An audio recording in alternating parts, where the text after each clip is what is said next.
So Meadows does write that there was a negative test the same day Trump tested positive, but still, there was a positive test the White House hid from the country. Here's a portion of the book written by Mark Meadows, obtained by The Guardian. It says, quote, "Stop the president from leaving," Meadows says Sean Connolly, the White House physician, told him. He just tested positive for COVID.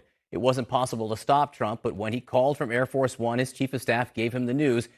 "Mr. President," Meadows said, "I've got some bad news. You've tested positive for COVID." After a brief but tense wait, Meadows called back with the news of the negative test. He could almost hear the collective "thank God" that echoed through the cabin, he writes. Joining us now is CNN political analyst and Washington correspondent for the New York Times, Maggie Haberman. And Maggie, we should note, Alyssa Farah, who was the communications director at the time, and others note that you were on to this in real time, very close to reporting this in real time. Meadows just confirmed you're reporting for you, as has other White House sources. What do you think the most significant part of this is? Well, just to note what you just said, Mark Meadows has a history of lying about my reporting before he then confirms it. So this actually falls in that category. What I make of this is that I can't decide which one is worse, is the fact that they imperiled all of, I mean, I can decide which one is worse, but it's both, it's bad that they are, on the one hand, acknowledging that they were imperiling all of these people, while not actually acknowledging, right? He's pretending that, oh, no, this wasn't a real positive.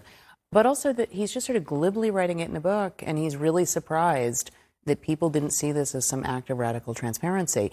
The tests that he's describing, John, these were antigen tests. If those just test for antibodies. The negative test. The negative test. The positive and the negative. We, or at least as far as I know, in terms of the one that came up positive, but the negative test certainly was an antibody test. All that said was that there were not antibodies that his system was producing. We don't know whether there was virus in his system or not. There's an actual science to this. It isn't just you get a positive, you get a negative, and you go with whichever result you like. And that seems to be what he was saying here.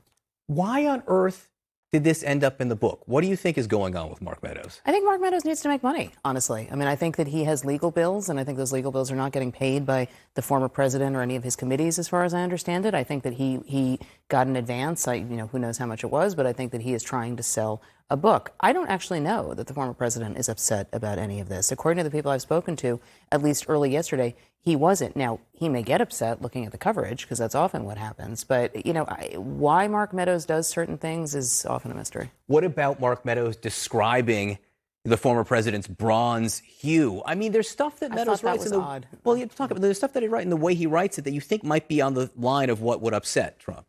I think that what is confusing about watching this performance from Meadows, particularly what you just showed from Newsmax, is he's trying so hard, to your point on a line, to not offend the former president. He is trying so hard not to say things that are going to upset him, and yet describing Trump's physique. And I'm not saying that Meadows did something wrong in doing this. It's just a fact. It's just that we also know that Trump considers covering him accurately to be covering him unfairly, or to be covering him in a way that he doesn't like. So the fact that Meadows described how bad Trump looked, talked about his skin hue, talked about dark circles under his eyes, certainly true, right? Anybody who was watching him in that debate thought he didn't look good in that first debate against Joe Biden. But it was striking to me that he would put that in a book.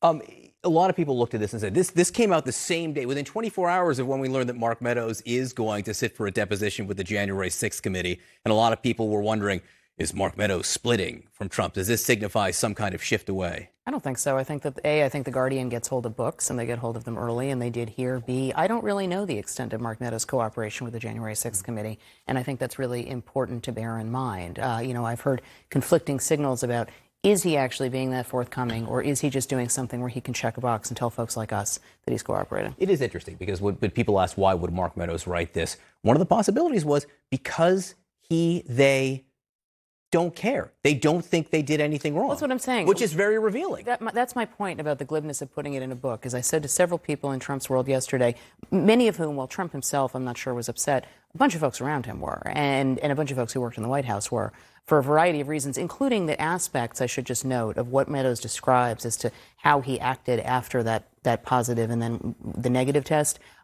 Folks I talked to do not remember him telling people, treat him as if he's positive on the rest of this trip. That struck folks as not in line with what actually happened.